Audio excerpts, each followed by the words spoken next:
It's JP Raw show number 215 on June 12th, 2018. And Tim, I need to double check. I think in the coming next 10 days or so, I forget when this day is, but assume that somewhere this month will be what, 6 or 7 years? 7 years? I think it's 7 years. I think it's 7 years of the show. Holy moly. Yeah. And you've been since like show number 4 or 5 or something like that. I think it was probably somewhere around August I came online. Yep. So you're just a few months off of that. Well, I'll find out when that date is. I need to put it in calendars because I can never remember. But it's coming up. It's sometime in June. Sometime in June that we'll be doing this. Yeah, you should put an anniversary reminder on our calendar. I should. I should add that as a. Then you'll know it. Yeah. So with talking about that, let's let me get this up here. If you want to subscribe to the show, go over to jpdraw/subscribe. And over there you have all the different ways you can subscribe to the show. Obviously on YouTube, if you're watching us live on YouTube, you can just subscribe there and you get notified if we're live or whenever we publish something. We're also have 2 formats, audio format and a video format. For audio, we're on iTunes, Spreaker, iHeartRadio, Stitcher, and TuneIn. And then in video, we have a video large, small on iTunes, YouTube, and Vimeo. And so there's lots of different ways you can get us on the recorded side. Be interested to find out. Oh, and Podbean. I didn't mention that. I need to add that to the list. Podbean is, I mentioned before that we're getting more and more followers over on the Podbean side, Tim, and that they were, because I picked them up later, the show count over there was much behind us. But, we've skipped a few times here and there, and they're catching up. I think they're 4 shows behind us now. So in about 4 weeks or so, they will be caught up or almost caught up. So we'll welcome them when they hear this, and I need to add it to the list because that's actually where we do store the files for the show too. All right, so that's that. Let's see, Tim, you had a few topics here that I wanted to talk about too, because the title of tonight's show, the to DNG or not to DNG, that's not necessarily what you were bringing up. But we're going to expand the conversation a little bit more from the original conversation. But why don't you talk about what you what you meant when you brought it up? All right. Well, the article came up, talked about, and the title of the article, I guess, is save up to 67% of your disk space with Lightroom's DNG compression. Now, I think in reading the article and then definitely reading the comments that were posted after it, I use Sony, and I don't think I've noticed much of a change in my file sizes from Sony's standard versus the DNG. However, what I do like, it eliminates a sidecar file to it. So it's one file, you save it, and everything is within the one file. I don't have to worry about it. It really talked mainly about Canon, that they can save 67%. And I think this is really a personal decision. This is one of those almost Apple versus PC, Ford versus Chevy. Really, it's, do I keep the raw file from the manufacturer of my camera, or do I go with Adobe's DNG, which was supposed to be, and I think it's probably about 6-7 years, I guess the DNG standard's been out, maybe even a little longer. I didn't look to see how long that's been out. And it's supposed to have been an open standard that everybody would use according to Adobe. A lot of people in there talking, well, we don't want to have all our eggs in Adobe's basket, and they're not seeing the benefits of it. And one person even showed his compression of it. It showed that there was a lot of artifacts from Adobe versus the raw file that came out of his camera. I have never seen a change in the quality of any of my pictures. I import directly to DNG right off my card. Been doing it that way for probably not long after DNG came out, and I like it. I know you had thought about it. I don't know if you actually went over to it, but Nope. No, and so this was Tony Northrup, and he's hugely popular on as far as the photography world on YouTube. And sometimes they have I think they intentionally do some link bait, controversial subjects. But I think so you may have gone into the video thinking, oh, there's another one of Tony doing some link paint there. And Jared Poland does some of that too. Photos guy does some of that too. But I think if you listen to it, he actually does a good job of giving the pluses and minuses and say, hey, try it out for yourself. So I think he does well there. I'm interested to say, you said that if you did the DNG lossy, so remember lossy means you're actually losing stuff. Right. Lossless is a compression without losing anything. Lossy is where it's throwing away some of the data. Correct. So if you compress with DNG's lossy, it's about the same file size as your Sony files? Yes. So is Sony using a lossy compression then too? They must be then. And one of the person's comments actually talked about that. And because it's within a megabyte. So really, there's no change in my file sizes. And I haven't looked at it recently, but and I probably should look at it again. But like I said, whenever I print a picture, look at a picture, enlarge a picture, I have not had any artifacts. So that's why I've never really been concerned with it. Yeah, does Sony have the option to choose the compression, like no compression, lossy or lossless? I got to look at my... You have your camera right there? Yeah. Is it always right there? Just today. Okay. It's probably been there a couple, because I just used it the other day. But I have RAW and I have JPEG and then JPEG RAW. I don't think But there's no setting in your RAW to... I'm not set up to show my menu tonight.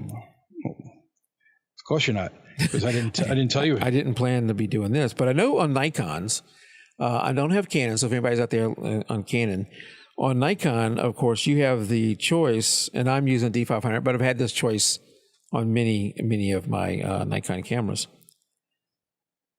to choose lossless or lossy or no compression. Yeah, I got RAW plus JPEG, extra fine, and standard. And I only shoot in RAW, so it doesn't give me the option to change. And you know what? I think a lot of people were talking of probably newer cameras. This camera, my A77, is definitely quite old at this point. Yeah. So Sony may have changed their formats over the years. On this one, on the Nikon D500, and this is what I remember on the 700 too, and on my D2X behind me, is you have three choices on the raw recording. In the JPEG, you have multiple file sizes and that kind of stuff too. But you have uncompressed, compressed, and lossless compressed. So lossless compressed would be different than this, what Tony's talking about here in the lossy compression. It would be a smaller raw file size, but it would not be throwing away data. And then what Nikon is calling compressed is the lossy compression.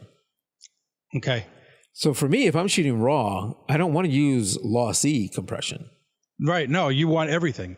Yeah, I want everything. I might go to lossless, because I would say, we were talking about this before in the pre-show. I'm upgrading my main file server to 6 terabyte drives from the 4, bringing me up to I think 60 terabyte in that thing. So for me, the hard drive space required for photo storage is not a big deal. This podcast generates a massive amount of files every time we do one of these. That's the main thing for me.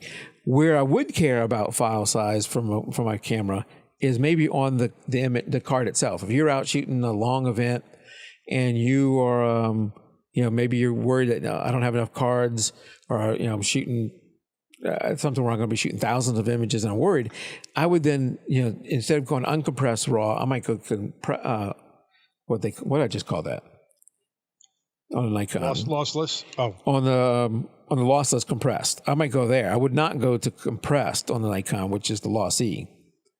Yeah, I don't see the need to, especially when you're taking the picture, reducing it, because you just bought a 128 gig card. Yeah, but your camera sounds like your Sony is doing lossy. I'm actually researching it right now, and I don't know. It's just the raw. So what Tony was talking about here with saving 65% or 67%. He was saying, hey, if you're a digital pack rat, he didn't use that term, but I'm using it because I kind of am a digital pack rat. And even images, and I can show you. I'll show you here my screen in a minute. That even images that are awful. Mm-hmm. If I didn't delete it in the field, which I do a lot of that, I'll delete them in the field if I notice I'll delete it, absolutely. Yeah. But if I didn't delete it in the field, the chances of me deleting it on my computer are almost none. So you'll see some here that are just awful, and like I don't know what happened. But you don't go through and do the I call, but all I'm doing is XMP, or whatever it is. I think that's what it is. Right, XMP. Yeah, XMP, and then the X's aren't deleting it. It's just tagging them as whatever, and then I will edit the P's. So the X's are still there. Oh, I get rid of my X's. Oh, I get it because and I mean it's generally bad pictures. Yeah. Somebody closed their eyes or looked away or who knows what it is, and there's no shot in the world of me ever doing anything with that picture. I have no fear of deleting that picture. Oh, and what's his name? Gary just says, to be honest, I mostly shoot JPEGs. I'm a big RAW guy, JPEG to RAW. That's what I shoot. So let's go over. Actually, now I'm reading I have the A77. The A77 II would have had compressed RAW as another thing. So I'm just RAW. So mine was the straight data off the filter that's coming out of my camera. Okay. So in that case, then DNG is not reducing my file size, or very little. It's like within a megabyte, which is. But if you, so this is some images here, and this is probably going to kill that computer as I do anything with it because Lightroom on this computer is not going to be good. Hey, we can look at the CPU right there. So obviously, as you can see, some of these images are just god awful, and they should have been deleted, but I didn't. That did have an X on it. So let's just look at what Tony was talking about. Is he was actually probably would recommend I delete these, and most people probably would. But what he is saying is, hey, some of the ones that you aren't your winners, that ones that you might not do anything with, but you just don't want to delete them. That maybe you ought to go back and do a lossy compression on those images. You can select a whole bunch of them. I'm only going to do one here. But you go up to library, and then you come down to convert photo to DNG. And then in this case, I'm checking only convert raw files, delete originals after conversion. I'm going to say no, just so we can see the two. But you probably, if you're doing this, you'd want to do that, or else you didn't save any space. You just wrote more. And then we're going to say use lossy compression. And then don't do this and embed original raw file, because again, if you're trying to save space, that's just going to add to your space. Correct. So I'm going to hit this, and it went through and did the operation. And then we're going to go and see if we can find that file. Where's another DNG? Okay. So 504. So this one, I don't have my mouse, my keyboard. So if you, I don't know if you can see this, Tim, but the one right below it is the original raw file. The one right above it is the DNG. So we went from a 23.9 meg file to a 2.2 meg file. That's like 90%. Yeah. So in this case, I was shooting raw, no compression. So if I had shot lossless compression, it would have been a smaller file size. So the differential might have been a little bit different. But in this case, I wasn't shooting compressed. So it's a massive difference. So if you have, and that's probably something I should do, is go back through all my X's, because I'm not deleting them like you are, and then convert all those guys over to DNG, and then I save all that space.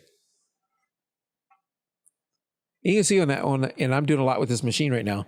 Right. But on that one image, it went pretty fast. Yeah, I do it on import. It's worked for me, and I'm gonna have to take a look again to see what the change is. But like I said, the picture is really what matters to me. Yeah. Now Tony went through and he compared before and afters, and he zoomed in all the way to 8 times. 8 to 1. And he said, could hardly find any difference between the lossy compression and the original. Right. Some of the commenters did find some issues with it and posted an example that was pretty extreme. So like Tony said, you need to do this yourself on some test images. Maybe do what I did. Don't delete the original. You can go back and then compare the two and see, can you live with that? Especially if it's not a primary thing. Now, if you're like Gary, you're shooting JPEGs, this is a moot point. You don't need to be doing that anyway. You can't do it anyway. Yeah. Because every once in a while, if I try and import somebody else's camera card or something, or even my wife's phone, and it's a JPEG, says can't convert, I'm like, aha. Right. And there's no reason. The JPEG has already done the compression. The one thing with the DNG is you still can edit it like as a raw file. Right. And that's the reason I probably originally went to this. It made editing raw files so much easier than and I think that was probably when I was using this. So I probably, I didn't start this before Lightroom. It had to be Lightroom when I did it. So I don't think I was editing in Photoshop the pictures at that point then. So then I can't remember. So then the question may be, should I even use DNG to begin with? And maybe in these images that normal people would have deleted, who cares what I use? I might do that. But I know you convert all yours to DNG. I don't. I keep them in the raw. And I don't have a great reason, but I have several reasons, I'll tell you. And I don't have a compelling reason to switch. I don't have, why switch? Because I'm just moving from dependent upon Nikon to dependent upon Adobe. It's supposed to be this open source thing that just really has never caught on. Adobe is the only one that's done it. So to me, there's not a compelling reason for me to switch. And I'm sure people can tell me why I'm wrong. But the reasons I don't, one, no compelling reason. Two, for example, if with Nikon, with the raw files, you have a sidecar file. All the raw editing changes you do go in the sidecar file, not the main file. So if you run a backup program like I run, you make those changes to the file. All it's having to do is back up the sidecar file, which is very, very tiny. Right. No, and the DNG is going to back up that. Yeah, I did read that, and that was. So let's say you've downloaded all your files, you go to bed, and you wake up the next day or come back to it, and all those files, your system while you're sleeping has backed everything up to the cloud. And now you come in and you go through them all and you edit them and you've touched each one of them. Now your system's going to have to re-back up all those files again. That may or may not be an issue. It's not a huge issue for me, but it would be an issue. Two is, as much as Adobe wanted the DNG to become a standard, it's just not. There's programs that it won't work with. It will work with the Canon and Sony and the Nikon raw files and others, but it won't work sometimes with DNG. And there's something to be said too. If I'm a competitor to Adobe, I'm not eager to adopt their standard. To adopt, absolutely. I think that was exactly the problem that they faced. They thought it was going to replace, and the thought of it was actually. I liked it, and I just read it came out in 2004. I didn't realize DNG was around that long. So maybe I was using this before Lightroom came out. But the thought of it was good. JPEGs were stripping a lot of the data out and really not a great compression. This was a better compression that kept it as a raw file, and it was open source that anybody can use it. But I think, like you said, other companies did not want to. They were hoping camera manufacturers were going to have their raw files come out of the camera as DNG. Right. Yeah. That's what I think that was really the intent. Not everybody having separate. And you think of it, how many different times have camera manufacturers changed their raw format? Sooner or later, you're not going to be able to open a file, and that's. And even DNG. If I just shot a friend's communion. Sorry, and I took all the pictures, then I uploaded them to the Google Drive. I sent it to them, and my friend's like, I can't open the pictures. I was like, oops, wait a second, because I had to convert them over to JPEG because they don't have a DNG converter on their computer. So that is a problem in its own right. So I don't send out that to other people. Yeah, I think you're right. They wanted to be the standard inside the camera and be, generic across all brands, and it's not. Even Nikon, Canon, and Sony. The raw file format is not standard amongst their own line. Right. Yeah, they keep changing it. So I don't see a path to where DNG becomes the standard at this point. No, not anymore. Yeah, I agree.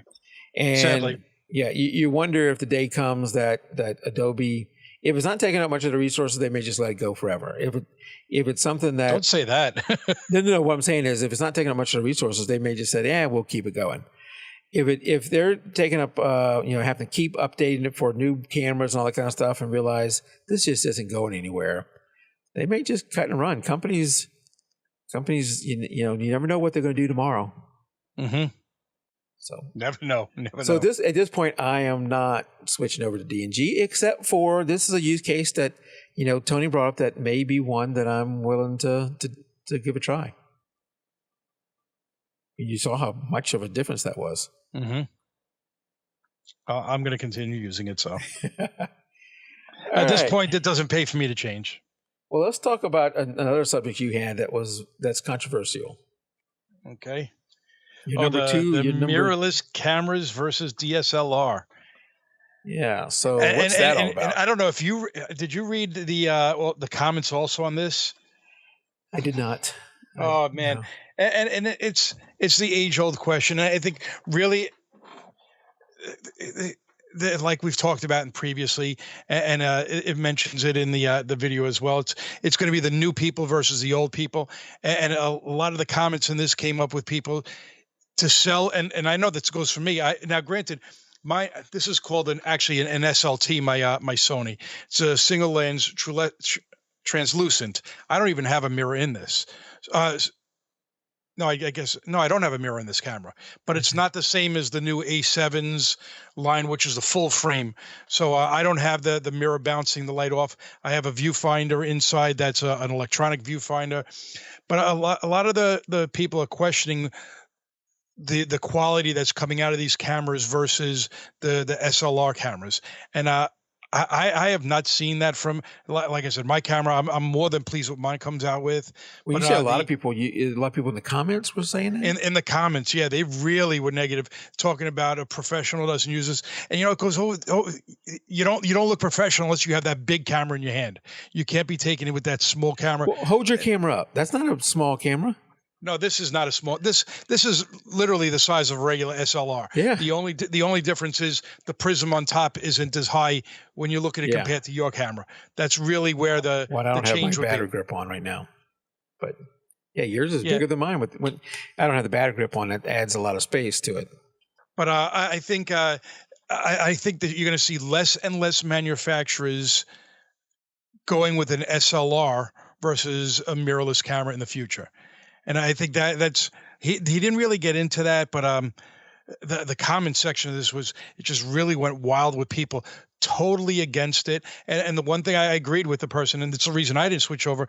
I have all this. I'm not going to get the money for my camera or my equipment to buy the same camera equipment from somebody else for a mirrorless. And that's really what's been holding me up. It's funds, and I mean to replace it probably would cost me several $1,000s. Well, there's been this way even back before Sony was big, back before the mirrorless. There's people who are going to switch brands because at the moment they perceive the other brand as having, having an edge. And at that moment when the other brand has an edge, they perceive it's a permanent edge and it'll be that way forever.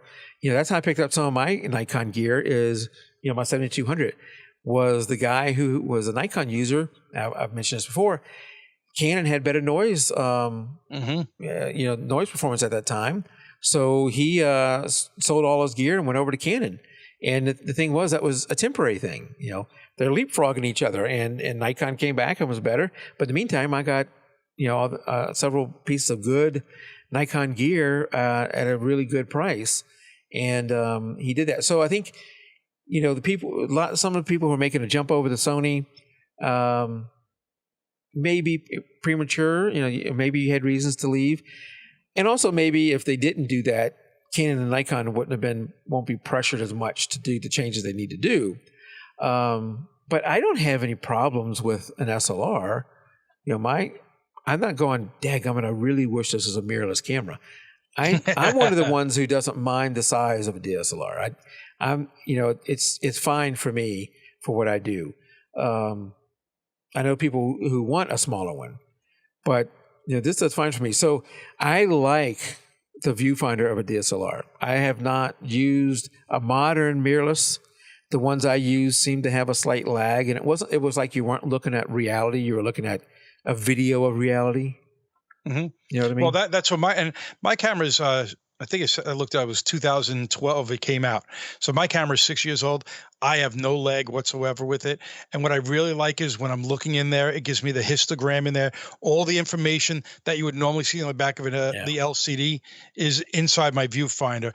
And then as soon as I take the picture, it's right there. I see what I took as well. If I want, I can set it that way. So, and maybe I've just become so used to it as well versus having the mirror. Now my father has the camera before this, the A700, which is the same camera as mine, but it wasn't the mirrorless version. And when I use his camera, it is so funny for me to try and go back to that. And you know what I think when I read all the comments, all these people complaining about it, I wonder what they're going to say in 2 years when Canon and Nikon have a mirrorless camera system, and that's what they're pushing, and that's what they want the pros to use. Will their tunes suddenly change? And I think it probably would, because I think people are very brand loyal in regards to this. It's sort of like the iPhone users who, I don't know about the users, but the company who said that, they'll never go with a large iPhone. Yeah. Yes. But Steve Jobs, nobody needs that. It's way too big. Yeah. Now they have one of the biggest phones. Right. And Gary out in chat says Nikon will come up with a mirrorless camera sooner or later. Hopefully they will keep the same lens mount. I hope that too. I hope they keep the same lens mount. And I've heard, the rumors that all of us can hear and just read online that was it Photokina or something like that this year, that maybe Nikon and Canon will come up with one. So for me, I don't have anything against mirrorless. That's fine if you want to use mirrorless. Right. Plenty of pros do it. I was at a wedding I was at a few weeks ago. One of them was a Canon shooter. The other one was a Sony user. And I got to tell you, from a distance, I wasn't quite sure what that camera was. I thought it might have been a Nikon. And as it got closer and I could see, the name on there, that's not Nikon, that's Sony. I mean, not that the camera wasn't making him look professional. What he was doing made him look professional. Right. He was, I was watching him a lot, and he was doing really good, and how he was interacting and doing things. I don't know what his images look like, but I thought he is acting very professional. So saying that the camera, that having a mirrorless Sony makes you non-professional, if you came in at a point and shoot, or your cell phone. But, those Sonys are every bit as professional as many of the Canons and Nikons. But I think some people don't see it that way, and they feel that the professional photographer should have that big cumbersome. And some of these guys are talking, they're walking around with two big cameras wrapped around their neck. I mean, you're carrying a lot of weight with some of this stuff. But even with the Sonys, you start adding in some of the bigger lenses, and you're not that much lighter. No, not at all. Yeah. And for me, so the question is, all right, Mike, so Nikon comes out with a mirrorless camera, you switching over to mirrorless. Not necessarily, I'm not against it, but the reason I bought this one, for sports and wildlife I do, the crop sensor actually has advantages. It's better, yeah. And the speed of the camera is is 9 frames per second, which was good in Nikon lineup. So when I was looking at it, I had a D750, which is Nikon's full frame, a little bit slower, and some other things that aren't quite as good as this one for what I needed it for. But it's full frame, and then this one that's not. And I chose this one over that one. So the same comparison will come if they come up with a mirrorless. What is it that mine can't do, or that I want to change, that the mirrorless can do, and what I change? So the scenario could happen that Nikon comes out with a mirrorless, and my next Nikon camera is not that camera.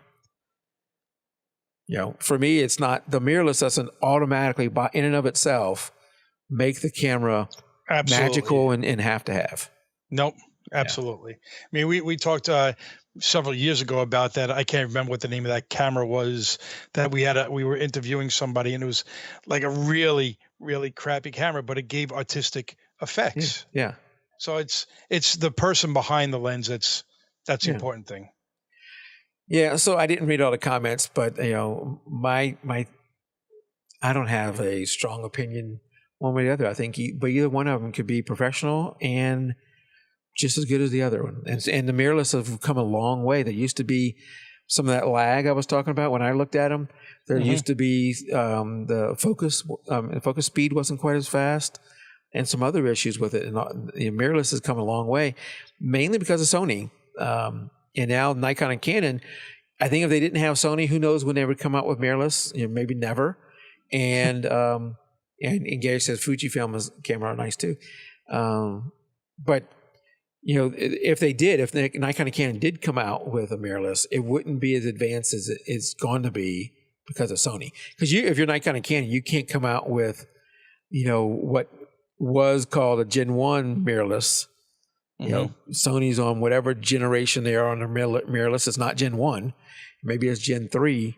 So Canon and Nikon can't come out with their Gen 1 competitor.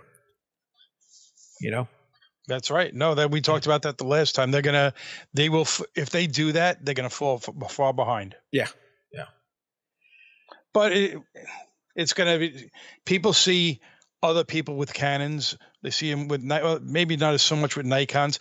So people see that. And I think in the back of people's mind, well, I need a camera. They look around first. What are people using? And that's going to help people pick their camera, I think. Yeah.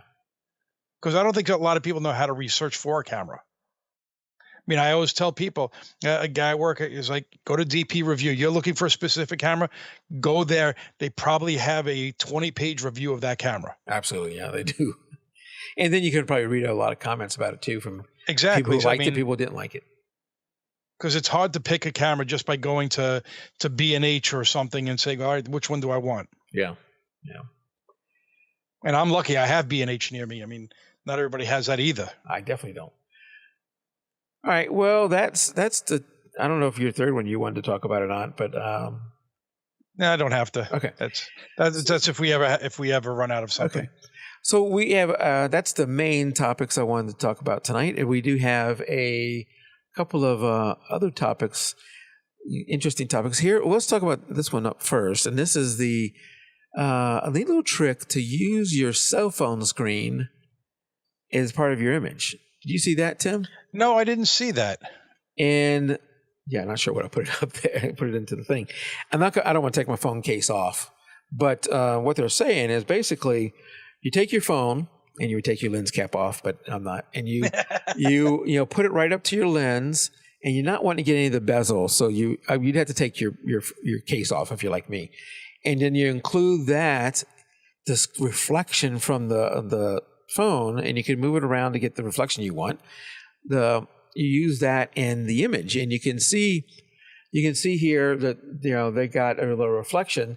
They're showing it, in this case, they're actually holding the camera at a slight angle. But you don't have to do that. When you go down, they're showing it with the camera like 80% of the way up the lens, or down below the lens, I guess. Yeah. The camera, not even below it. Yeah. So as you're looking through the lens, obviously you'll see the effect that's given, and then you want to adjust it because you're going to get, it's not going to be right when you first do it, but it does create a kind of a cool effect. There's an image of them showing you how they held it there.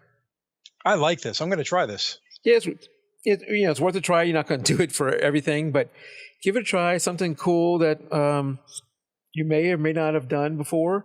They do talk about it. It's more than likely the result of when you do it that the reflection below is going to be darker than the amount above. So there will be some post processing you have to do to do a graduated filter to lighten up that bottom. But it's a cool little trick that if you want to try that with your cell phone, give it a try and see if you're getting good results. And if you do, we'd love to see them. Bring them over to the Facebook group and post them on our Facebook group. We'd love to see them over there. I'm going to have to try that too.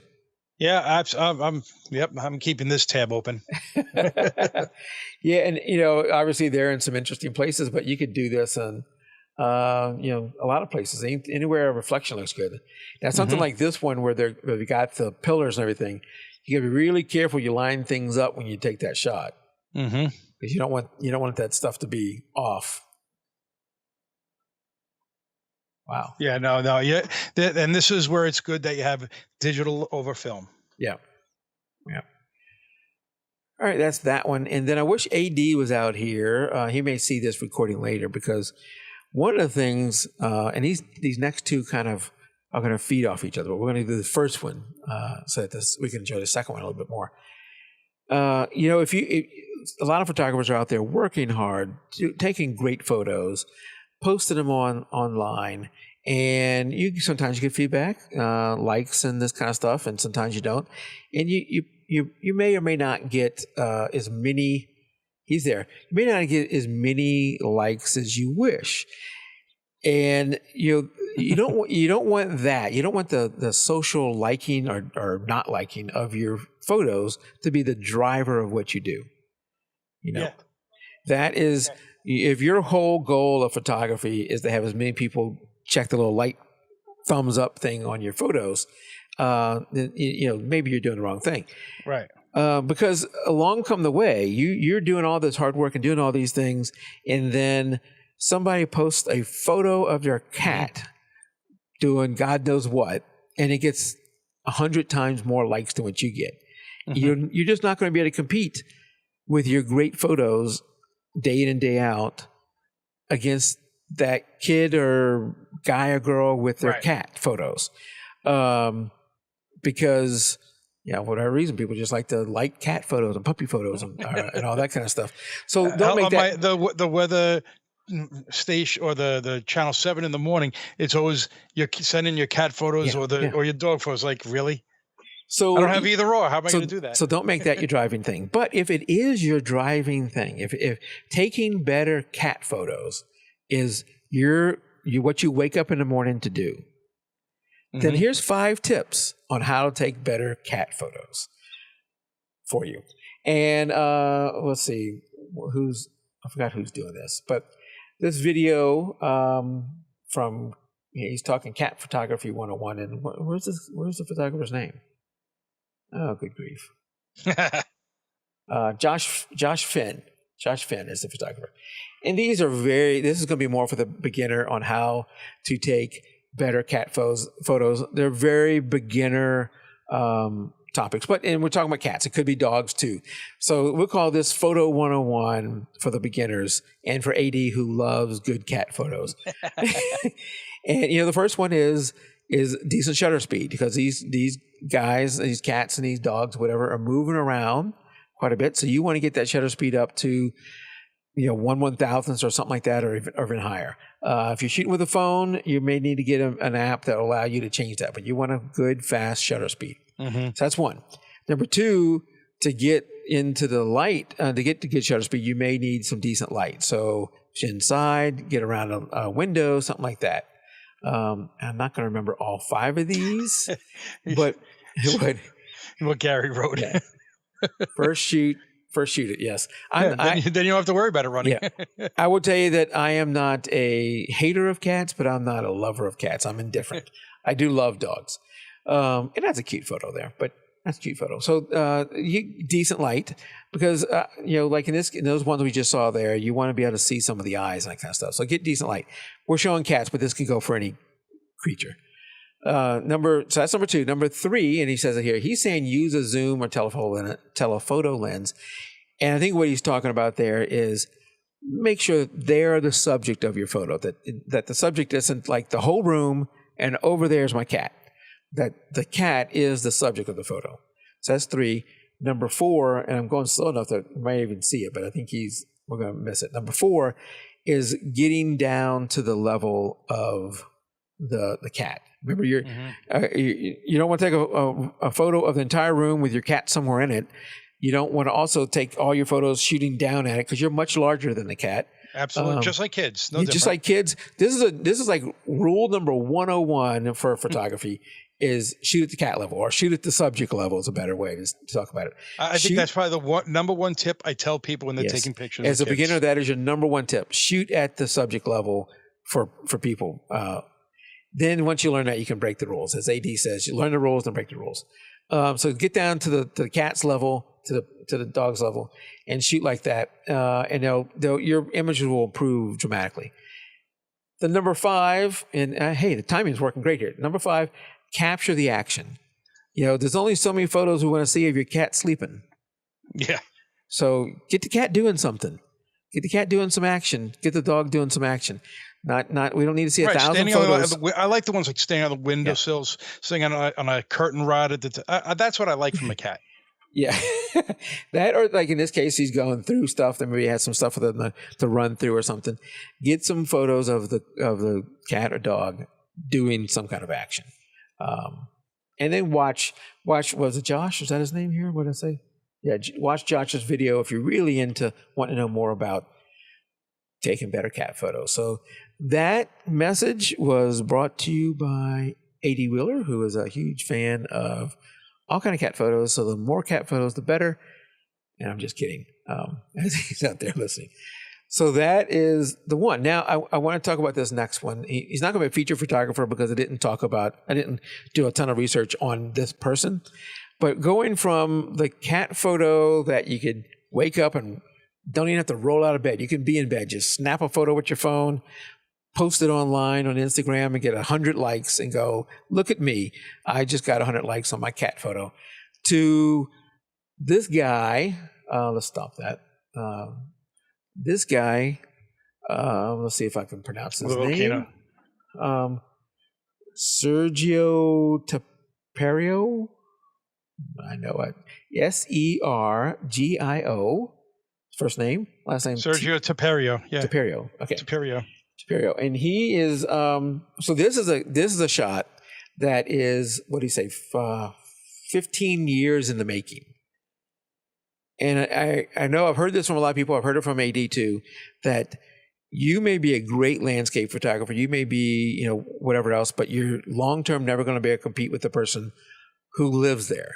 Because this guy lived 20 miles away from this volcano and went there almost daily from 2002 to 2015. So, somebody visiting there is never going to compete long-term with this guy because he's going there all the time. So he knows this volcano. He knows this landscape. He knows whenever something's going on and something is changing and, hey, maybe there's going to be some activity. I need to go check it out. So he estimates over 300,000 photos pictures of this volcano. And he thinks maybe 100 of them are good. Wow. So, but his 100 are probably pretty fantastic. Well, the first picture in this with the lightning bolt, that is just amazing. So I think it's down further. No, it's for you. It was on the very top for me. There it is. Okay.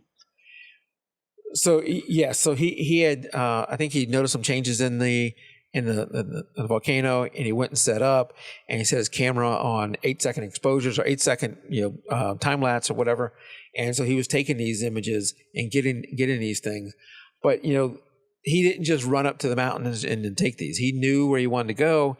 He knew the settings he wanted. He was watching the mountain every day, and he knew something was going to happen, so he needed to get over there and get set up for it, and took these. So cat photo that you roll out of bed and or just roll over and take photos versus this guy who spent 15 years getting these shots. And he did win some awards and I think he got it published and that kind of stuff, which he deserves. I mean, that's a lot of work to get this.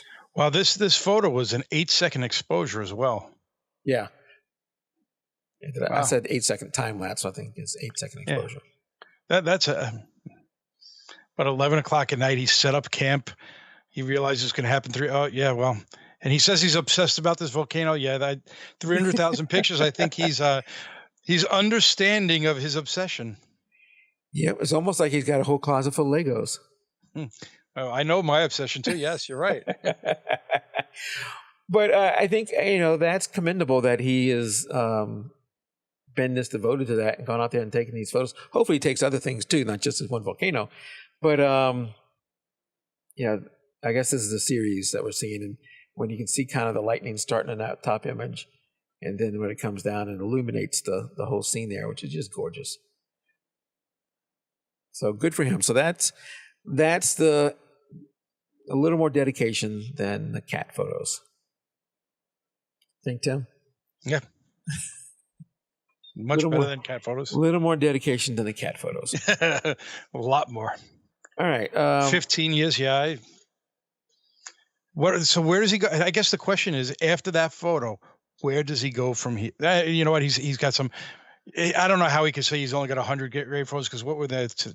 2, 4, 6 great photos he has here, and I mean, I'm sure he's got other ones. These are just some beautiful pictures. I mean, that time lapse one doesn't say how long it is. The one from 2013 with the stars going in the circle. Yeah. I wonder how long of an exposure that is to get that. I don't know. But I've seen images like that before. Yeah, I've seen it before, but too bad It's it's cool. almost a little too far from the volcano to realize what it was. But Yeah. he's great pictures. Yeah. All right, last thing I have is something I bought for my upcoming cruise is this thing. I'll show it to you on Amazon here in a second. This thing here, which is a memory card carrying case. So not that expensive. I think this was like $12. Is water resistant. I think if you just drop it in water, it'd be good. If you sink it to the bottom of the ocean, it wouldn't. I don't have any cards in it right now, but it will hold 4 SD cards and 3 XQD cards, and there's different variations of this. Right. If not everybody has the XQD, but if you have different, you can get different things. But you put them in there. It's hard plastic, so it'll be protective, and you can put it in your bag and not worry about it. It's over here. Now, will that float? I do not think it'll float. It does have a little grip here. So, like, if you drop it in the ocean, it's gone. But if you drop it somewhere... Don't drop it in the ocean. Yeah, if you drop it, like, in a puddle, or a pool, you can get it. I wonder what would happen to if you just a regular card into a pool. Yeah, I was going to say, even if they drop in the card, the cards doesn't matter. Yeah, so that may be fine. I got it more for, as I'm carrying it in my bag, I don't want something bending and breaking one of my cards. So here it is on Amazon for, like I said, $12. If you get one of the different styles, because there are different styles, or different amounts that can carry, different cards that can carry, it may be a little bit different priced, but they're fairly cheap. Yeah, I have something like that I bought years ago. I don't know where my camera bag is, so I couldn't show it to you. But I have something like that. It holds, I think, 6 SD cards on either side. And actually, what I want to putting in there a lot of times is if I'm going to use my flash, I take off the cover for my flash, and it fits right in there. Oh, there you go. Yeah. So because I've lost a couple of these, and you can never find them. So that was a perfect place. So I keep it in there, and then I don't lose it. Yeah. I don't have mine on here, and to be honest, I don't know where it's at. I have no idea where it exactly. I have no idea where it is. Now, I mentioned I am going on a cruise here this summer, and I got the Think Tank Airport Express, which is supposed to be able to fit in the overhead, so I can bring it on. I don't know, maybe if anybody travels or not, if you could tell me, either afterwards, send an email to podcast@chipbreak.raw, or if in chat. The bag, the Airport Express bag, has an ability to put the tripod on the side, but then it's going to stick up, good half, almost a foot above the bag whenever you do that. At least my tripod does. And that seems a little bit bulky and awkward. And I'm wondering, can I keep that on there when I put it, or am I going to need to stick that somewhere else? I think the better question is, will you be allowed to bring a tripod on the plane? In the passenger compartment, or do you have to put it in your checked luggage? So you think maybe that's what I have to do? I've checked whenever I've had a tripod with me, I've checked it. That may be put it in because I could see them saying, well, this could be used as a weapon. Yeah, it could be. Yes, it could be. So I think that you might want to look to see if you're allowed to even bring it on the passenger side. I tell you what, I'm going to just play it safe and just put it in my luggage. Put it in the luggage. Yeah. Because it'll fit in there. That's the easier way. Then you don't have to worry about it. Yeah. I'll just do that. But yeah, okay. So that's all I had for tonight, Tim, with that. So where are you going on your cruise? I just heard an echo. We're going to Alaska. Oh, that's nice. Going to Alaska. My wife and I had our 25th anniversary in April, and this is the delayed celebration of that. Okay, I went to Alaska in '91. Loved it. Yeah, loved it. So my wife is, if you remember a couple years ago, whatever it was, she was in ICU for a while, so she's not fully recovered.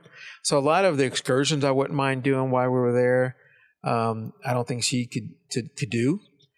So we're not going to do a lot of we're not going to go walking on the glaciers or go ride in the dog sleds and things like that. But there's still plenty of stuff we can do.